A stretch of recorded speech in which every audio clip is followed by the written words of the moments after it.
Fala pessoal, tudo bem? Bem-vindos a mais uma edição da nossa Video Newsletter. E nessa edição especial a gente vai falar sobre apenas um tema, e esse tema é a litigância predatória, também conhecida como litigância abusiva. Trata-se de uma prática que vem causando muitos problemas ao Poder Judiciário, elevando o acervo de processos acumulados nos tribunais, aumentando os custos processuais e prejudicando o próprio acesso à justiça. Mas também é uma prática que vem causando severos prejuízos às empresas, que acabam sendo vítimas de uma infinitude de processos. E como esse mês o CNJ editou a recomendação número 159 de 2024, nós vamos trazer as principais novidades para vocês. Vamos conferir? Bora lá!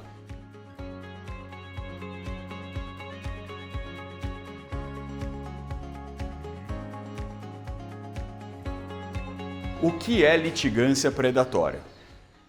Para começar a tratar do tema, a gente precisa entender o que é litigância predatória ou litigância abusiva. Então, vamos do começo. O artigo 5º, inciso 35 da Constituição Federal, prevê que a lei não excluirá da apreciação do Poder Judiciário lesão ou ameaça de direito. Isso é o que a gente chama de garantia de acesso à justiça. Acontece que, como qualquer direito, essa garantia pode ser exercida de maneira legítima por qualquer pessoa que realmente tem o seu direito lesado e quer acessar o Poder Judiciário, como também de maneira abusiva.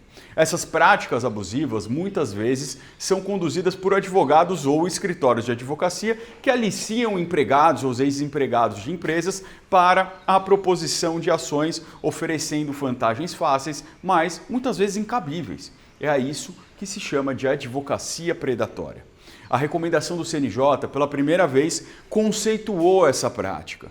Segundo o artigo 1º, a litigância abusiva compreende o desvio ou manifesto excesso dos limites impostos pela finalidade social, jurídica, política e ou econômica do direito de acesso ao Poder Judiciário, inclusive no polo passivo, comprometendo a capacidade de prestação jurisdicional e o acesso à justiça, certo? Muitos conceitos interessantes falando de abusos e limites, mas o que isso quer dizer na prática? Vamos ver. Exemplos de litigância abusiva. Para além do conceito, é muito importante que a gente consiga entender na prática o que é litigância abusiva e para isso nada melhor do que exemplos de como isso ocorre. Um exemplo clássico é o dos aliciadores que abordam empregados e ex-empregados, prometendo a eles verbas de indenização da justiça trabalhista, mesmo sem conhecer os casos específicos dessas pessoas. Muitas vezes, os escritórios obtêm listas de colaboradores desligados junto a sindicatos e entram em contato com eles propondo essas ações. Em alguns casos, essas ações são propostas inclusive sem a ciência do autor da ação, com procurações falsas. Mas não para por aí. Um outro exemplo de litigância abusiva é o do fracionamento de ações contra uma mesma pessoa, física ou jurídica, para que ela tenha de se defender em uma série de processos diferentes pelos mesmos fatos. Essa prática, que era comum contra jornalistas, Alguém que não gostava de uma matéria ou se sentia ofendido, ajuizava uma ação em cada uma das unidades da federação, fazendo com que essa pessoa tivesse que se defender em dezenas de processos diferentes. A recomendação do CNJ também trouxe uma lista exemplificativa de condutas processuais potencialmente abusivas, entre as quais a gente destaca algumas.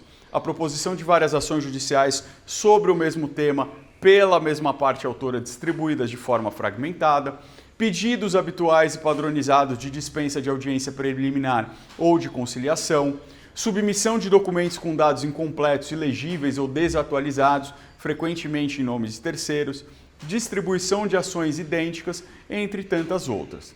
Mas tem muito mais exemplos de circunstâncias processuais que podem ser indícios de uma conduta abusiva por parte dos litigantes. Vale a pena conferir a lista completa da resolução. Litigância predatória. Consequências. Mas o que fazer se a minha empresa é vítima de litigância predatória? Bem, a recomendação não trouxe previsões de consequências específicas para os praticantes da litigância predatória. Apenas recomendou que os magistrados poderão, no exercício do poder geral de cautela e de forma fundamentada, determinar diligências a fim de evidenciar a legitimidade do acesso ao poder judiciário, ou seja, não trouxe soluções muito concretas. No entanto, diversas estratégias podem ser articuladas contra essas práticas abusivas. A primeira é a representação dos advogados e escritórios que patrocinam esse tipo de comportamento à Ordem dos Advogados do Brasil. Muitas dessas práticas, como oferecimento de serviços profissionais, captação de clientela, são vedadas pelas normas deontológicas da Ordem. Outra forma importante é identificar se nesse processo de litigância abusiva existe o cometimento de ilícitos criminais, procurações de documentos falsos, dados obtidos mediante quebra de sigilo, entre outras práticas. São alguns exemplos de condutas que podem fundamentar pedidos de apuração criminal dessas próprias atividades. Então é isso, pessoal. Hoje a gente analisou um tema importantíssimo do ponto de vista processual, capaz de afetar tanto o poder público como a própria advocacia. Fiquem atentos às discussões relacionadas a essa nova recomendação do CNJ e aos efeitos práticos que ela pode causar. E qualquer dúvida, a gente está por aqui. Um grande abraço e até a próxima.